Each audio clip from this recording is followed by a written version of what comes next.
Bonjour et bienvenue sur la chaîne Satisfait ou Remboursé. Aujourd'hui, on teste les micros DJI Mini Mic. Ce sont parmi les micros sans fil les plus petits du marché. Reste bien jusqu'à la fin car tu sauras s'ils sont juste petits ou s'ils sont petits et excellents. Avant de commencer le test, s'il te plaît, abonne-toi à ma modeste chaîne, ça m'aide beaucoup. Comme d'habitude, tu trouveras le lien de ces micros dans la description. Là aussi, si tu passes par ce lien, tu soutiens ma chaîne, et je te remercie. Alors, pour avoir testé pas mal de micros sans fil, celui-là m'a vraiment surpris. Déjà, ce qui est canon, c'est qu'il est vraiment tout petit. Là, comme tu peux voir, il est à peine plus large qu'une pièce de 1 euro. Il fait 2,6 cm de côté, et pèse que 10 grammes. Donc là, t'as compris, DJI, ils ont voulu faire un micro ultra portable, et ils ont réussi. Au moment où je fais cette vidéo, ces micros arrivent avec le pack complet à 169 €. Et dans ce pack, tu vas retrouver deux émetteurs ultra compacts, le récepteur que tu devras brancher sur ta caméra, ton appareil photo, ton téléphone, et le boîtier qui va te permettre de contenir le tout, de les ranger, et surtout de les recharger. D'ailleurs, je vais m'arrêter un peu sur ce boîtier-là.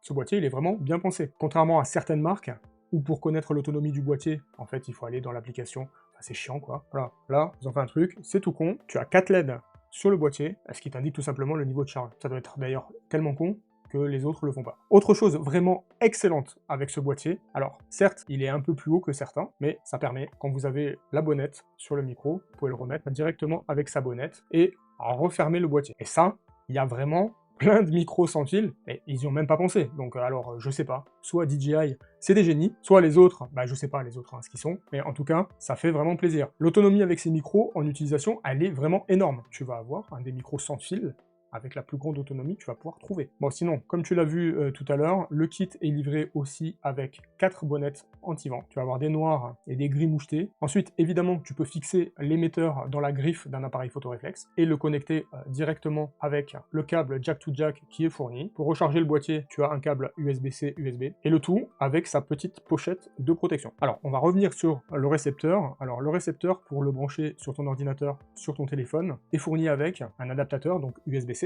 Et là, le gros point noir, si comme moi, t'as un iPhone avec les anciennes prises Lightning, eh bien, tu vas être obligé d'acheter un adaptateur qui n'est absolument pas fourni. Alors moi, j'ai voulu faire ma pince et acheter un adaptateur à 2 balles. Quand je te dis 2 balles, c'était vraiment son prix. Et évidemment, ça fonctionne pas. Donc, gros carton rouge là pour DJI, puisqu'ils fournissent pas la connectique Lightning. Donc moi j'ai un iPhone 14 par exemple. Sans la connectique Lightning, je ne peux pas relier l'émetteur à mon téléphone. Ça, c'est vraiment chiant. Mourir. Mais il y a encore plus chiant. Voilà, donc du coup, j'ai dû acheter l'adaptateur DJI Lightning. Alors, évidemment, ils sont quasi en rupture de stock partout. Par exemple, sur Amazon, là, on le trouve à 27 balles. C'est scandaleux. J'ai réussi à le trouver directement sur la boutique DJI où ils ont eu une réa pro et ils osent vendre ça 19,99 €. Les enfoirés. Le truc, il doit leur coûter 80 centimes à Shenzhen. Allez, en bon capitaliste, je sais pas, prends une marge de x5, quoi, tu vois. Bon, là, ils ont pris une marge de x20, x30, au minimum. Donc sur cette partie-là, carton rouge. Ensuite, qu'est-ce qui est important avec des micros sans fil? La portée. Et là, j'ai bravé les éléments. Je suis sorti avec les micros et j'ai fait un test de portée, donc devant chez moi. Un résultat de ces tests, la portée est excellente puisque j'ai pu les tester jusqu'à 100 mètres, et à 100 mètres, ça marche parfaitement. D'ailleurs, je me demande vraiment quel est l'intérêt d'une portée aussi grande, 400 mètres. Pourquoi? Si ce n'est qu'on est en France et éventuellement une expérience sociale, de se mettre à 400 mètres de son matériel vidéo et de mesurer à quelle vitesse on se le fait emprunter. Alors c'est parti, on va tester le micro Mini Mic, on va voir à quelle distance il peut aller. Alors, il est donné pour 400 mètres, et évidemment, je vais pas tenter 400 mètres. Déjà, je crois que j'ai même pas le recul à la maison. Mais je vais aller le plus loin que je peux. Ça va représenter au moins 50 à 100 mètres facilement. Ce qui va représenter à peu près, je pense, 99% des usages. Donc c'est parti. 1, 2, 3, 4, 5, 6, 7, 8, 9, 10. Donc là, je suis à 10 mètres, ce qui devrait pas poser de problème.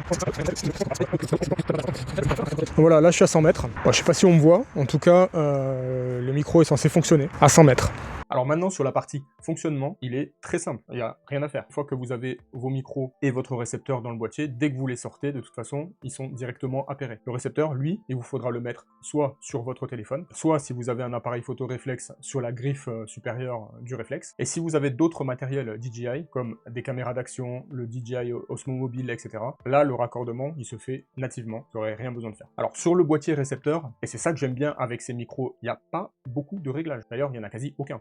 vous avez uniquement la molette qui permet de régler le gain sur le récepteur. Sur les micros, c'est la même chose, il n'y a que deux boutons. Il y a un bouton pour l'éteindre et un autre bouton pour appairer le micro à son récepteur si ça ne s'est pas fait en automatique. A noter aussi qu'un appui court sur le bouton power va activer la réduction de bruit. Et à la place d'avoir une LED verte sur le micro, elle va apparaître en jaune pour t'indiquer que la réduction de bruit est activée. Alors, il n'y a pas plus de réglage physique que ça sur les micros DJI Mini Mic. Après, ça va se passer du côté de l'appli. Alors, ça va être pareil, hein. Il n'y a pas 50 000 réglages. C'est des micros qui se veulent simples. Donc, quand on va sur l'appli, la première chose qu'on va pouvoir voir, c'est si le récepteur est actif et si les micros sont appairés. Donc ça, c'est juste un check. Ça te permet de savoir que tout est bien fonctionnel. Donc là, dans mon cas, tu vois que le récepteur est activé et qu'il y a le micro TX2 qui est aussi actif. Ensuite, ce que va te permettre de faire cette application, ça va te permettre de contrôler le niveau de réduction du bruit. Il y a deux modes. Il y a un mode basique où tu vas avoir une réduction faible et l'autre pour les environnements très bruyants où tu vas avoir une forte réduction du bruit. Pour ça, tu devras faire tes tests pour savoir si la réduction de bruit pour toi, elle n'est pas trop forte justement et elle dégrade pas trop la qualité de la prise de son. Pour l'enregistrement, tu as le choix entre mono et stéréo. Et si tu veux pouvoir avoir une piste de sécurité, il faudra automatiquement que tu enregistres en mono. Je t'explique. Lorsque tu vas faire ta prise de son et que tu parles, par exemple, tu vas enregistrer sur la piste principale, tu auras une piste secondaire également. Cette piste secondaire-là, elle va enregistrer le son à moins 6 dB. Ça va te permettre que s'il y a un accident, par exemple, pendant que tu es en train d'enregistrer, il y a un bruit très fort, etc., ça va te permettre de ne pas gâcher ta bande son. Donc ça, tu le vois dans un deuxième temps au montage, en fait. Est-ce que tu utilises la piste principale ou par moment, si tu as besoin d'utiliser la piste secondaire à moins 6 dB pour rattraper des bruits énormes que tu aurais pu avoir dans l'environnement dans lequel tu étais. Ensuite, tu as un onglet qui s'appelle Low Cut. Donc là, c'est très simple, tu vas dire que tu veux avoir le son le plus brut possible, sans retouche de la part du logiciel ou des micros, et il te le précise bien. Cette fonction-là n'est à utiliser que quand tu es dans un environnement calme. Sinon, tu vas pouvoir capter tous les bruits autour de toi et tu vas pas avoir une bande son qualitative. Autre fonction intéressante, tu as la coupure automatique au bout de 15 minutes. Donc tu vois, ces petits objets là, ces micros, le récepteur, c'est des choses qu'on a tendance à un peu oublier. S'il reçoit aucun signal sonore pendant 15 minutes, ils vont se couper automatiquement, ça va préserver les batteries. De la même manière, tu as une fonction qui va lier ton enregistreur image, hein, on va dire ton téléphone ou ta caméra, au micro. Si tu éteins ta caméra, le micro va faire de même. Ensuite, tu as un onglet qui s'appelle Clipping Control. Donc là, si dans ton environnement, tu as un son qui est tellement puissant, en fait, qui dépasse les valeurs pour qu'il soit retranscrit fidèlement en fait. Alors soit ce son va être coupé, soit il va être écrété. Donc enfin, tu vois que j'utilise le bouton Power pour activer la réduction de bruit. Si tu n'actives pas en fait cette option, tu devras la gérer en permanence dans l'application DJI Mimo. Et pour finir, le dernier paramétrage, tu peux décider d'éteindre toutes les LED qui sont apparentes sur le micro. Donc là, tu vois par exemple, hein, sur mon micro, il y a deux LED qui sont apparentes, une verte, une jaune. Donc ces deux LED là, tu peux complètement les éteindre. Qui peut être pratique hein, en cas tu veux être plus discret avec ton enregistrement. C'est une option qui est vraiment très pratique. Par contre, assure-toi bien que le micro est fonctionnel, puisque sans ces indicateurs visuels, tu sauras pas si le micro est activé, pas activé, et tu seras un peu dans le flou. Ensuite, en utilisation sportive. Et là, c'est le gros plus de ces micros, puisque quand je le regarde par rapport à son grand frère, par exemple, les DJI Mic 2, par exemple, ils sont beaucoup plus gros et beaucoup plus lourds. Ils pèsent 30 grammes. Sur un t-shirt, par exemple, là, comme moi je le mets, sur un t-shirt, ça se voit de suite. Le t-shirt, il est plié, etc. Quand on commence à courir, faire des mouvements, en fait, le poids du micro fait que, en fait, le micro, par exemple, si je le mets contre la poitrine, là, le micro tape, voilà, pour la prise de son, c'est naze. Là, avec un micro très petit et léger comme ça, vous pouvez faire l'activité sportive que vous voulez. Autre chose excellente avec ces micros, c'est le système de fixation, le clapet, mais en plus du clapet, vous avez un aimant. Donc on revient à l'exemple du t-shirt tout à l'heure, si vous voulez pas faire des plis sur votre t-shirt, vous mettez l'aimant, vous aurez aucun pli, ça sera très propre. Autre chose, si vous ne voulez pas utiliser le récepteur, tu peux connecter les micros en Bluetooth. Mais là, par contre, attention, il va falloir être vraiment proche de ton téléphone, de ta caméra, puisque la liaison Bluetooth à 2 mètres, 3 mètres, ça va passer. Si tu t'éloignes un peu plus, alors là, la qualité audio, elle va être vraiment plus basse qu'en utilisant le récepteur. Et en plus, tu risques d'avoir des coupures, des interférences. Alors maintenant, on va voir quand même une des choses les plus importantes avec ces micros, c'est savoir si le son, il est bon. Parce que c'est génial d'avoir des petits micros qu'on peut transporter partout, mais si le son est dégueulasse, concrètement, ils servent à rien, quoi. Donc moi, toute la vidéo, je l'ai enregistrée avec les micros Mini Mic. Donc là, déjà, à ce moment-là de la vidéo, je pense que tu as déjà un bon aperçu de la qualité sonore ou pas du micro. Donc là, je vais la comparer avec mon micro Rode. Donc c'est le micro Rode NT1, c'est un micro fixe que j'aime bien utiliser utiliser. Par contre, quand je suis en voyage, enfin, c'est 10 fois trop gros, en fait, entre le micro, son support, le filtre pop, voilà, tu vois, c'est ce type de micro-là. Donc, je trouve la qualité très convenable du micro. Et là, je vais repasser sur ce micro-là pour que tu te fasses ton propre avis. Donc là, j'utilise le micro Rode NT1. Je sais pas si tu vois une grande différence. Normalement, oui, hein, c'est censé être un micro meilleur. En tout cas, le rendu est censé être meilleur et plus fidèle. Donc, je sais pas ce que t'en penses, mais dis-le moi dans les commentaires, ça m'intéresse. Après, faut bien comprendre que ces micros sont pas du tout utilisés pour les mêmes usages. Enfin, il y en a un qui peut être utilisé en situation de mobilité, tu peux l'amener partout, tu peux avoir du coup un son correct partout, faire des interviews assez facilement. C'est pas le cas avec un micro fixe. Et là, je repasse sur les micros DJI maintenant. Alors, on l'a vu dans la partie fonctionnement, pour la réduction du bruit, elle est vraiment très simple à activer. Comme on l'a vu, la réduction de bruit, elle se fait sur 2 niveaux. Je n'ai utilisé que le premier niveau, et effectivement, quand je suis en extérieur, l'atténuation en fait des bruits environnants, elle est correcte, sans vraiment dégrader la qualité du son. Parce que c'est ça la sale tendance avec ces atténuations de bruit, ce sont des algorithmes, et ils ont tendance à complètement compresser et casser la profondeur de la voix, ou les amplitudes, etc. Ça a tendance à un peu tout lisser, et ça fait une voix qui est vraiment dégueulasse.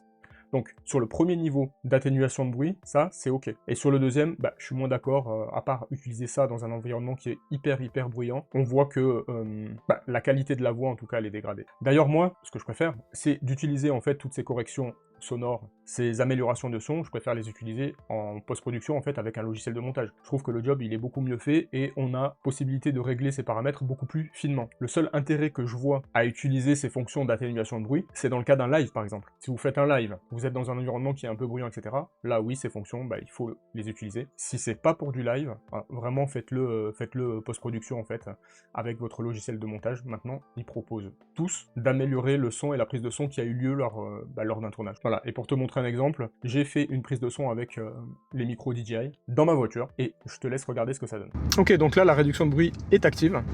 Alors, je sais pas ce que ça va donner au niveau de la réduction de bruit, parce que généralement, c'est quelque chose que je préfère faire au moment du montage, en fait. Donc là, pour bien qu'on voit la différence, je vais repasser sans la réduction de bruit.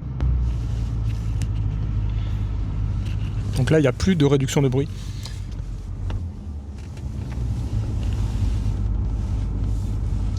Allez, il est temps de conclure cette vidéo de présentation des micros sans fil DJI Mini Mic. Donc tu l'as compris, ce que j'ai aimé déjà, c'est son autonomie.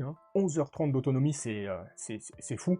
Et en fait, la vraie idée, c'est qu'il n'y a plus à se soucier de l'autonomie. En fait, avec 11h30 d'autonomie, ça va répondre à tous les usages. Surtout qu'avec le boîtier, on va pouvoir recharger les micros 3-4 fois. L'autonomie, c'est bon, on n'y pense plus, c'est plus une contrainte avec ces micros. Pareil pour le récepteur. Le récepteur, lui aussi, il est annoncé pour plus de 10 heures d'autonomie. Autre chose que j'ai adoré, c'est la façon de fixer ces micros, puisqu'il propose une fixation aimantée et le clip habituel pour fixer les micros. Ça, c'est vraiment très bien vu. Autre chose vraiment très bien pensée, j'en ai parlé au début de la vidéo, les bonnettes, elles rentrent dans le boîtier. Et ça, c'est... mais remercions le génie chez DJI qui a pensé à ça. Bien joué, mec. Après, bien sûr, la taille. C'est des micros, ils sont tout petits. Et vraiment, ils se font oublier. Ils pèsent que 10 grammes, et en fait, ils sont tellement légers que, clairement, on les oublie. Autre chose qui est vraiment très appréciable, c'est la portée. Clairement, tu seras jamais embêté avec un souci de portée. Quelle que soit la scène que tu veux réaliser, tu peux être vraiment très loin. Le son est parfait. Tu n'auras pas de déconnexion, pas de qualité du son qui est fluctuante, pas de perte de connexion. Enfin, tu as la compatibilité de ces micros avec juste tout ce qui existe, que tu sois sur Android, sur iPhone, que tu utilises des caméras GoPro, des caméras DJI. Ces micros sont compatibles avec tout ce qui existe actuellement sur le marché. Bon, et parce que tout ne peut pas être parfait, maintenant je vais te dire ce que j'ai moins aimé. La première des choses, contrairement à son grand frère, les micros DJI Mic 2, il n'y a pas d'enregistreur interne dans le micro. C'est-à-dire que ton micro, il va enregistrer, ça va passer sur le récepteur du micro, et l'enregistrement va se faire au niveau de ton téléphone, de ton boîtier réflexe, etc. Donc s'il y a un raté à ce niveau-là, c'est simple, ta prise de son, elle sera ratée. Il n'y a aucune piste d'enregistrement interne qui va venir te sauver parce que, par exemple, tu as mal connecté le récepteur. Avant de démarrer chaque enregistrement,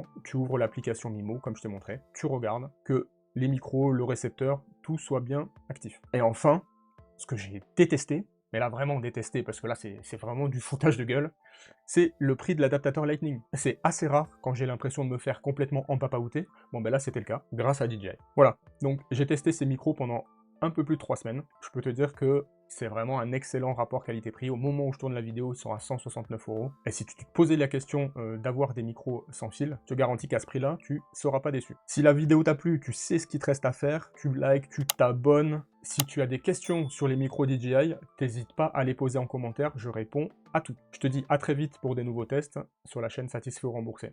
A plus.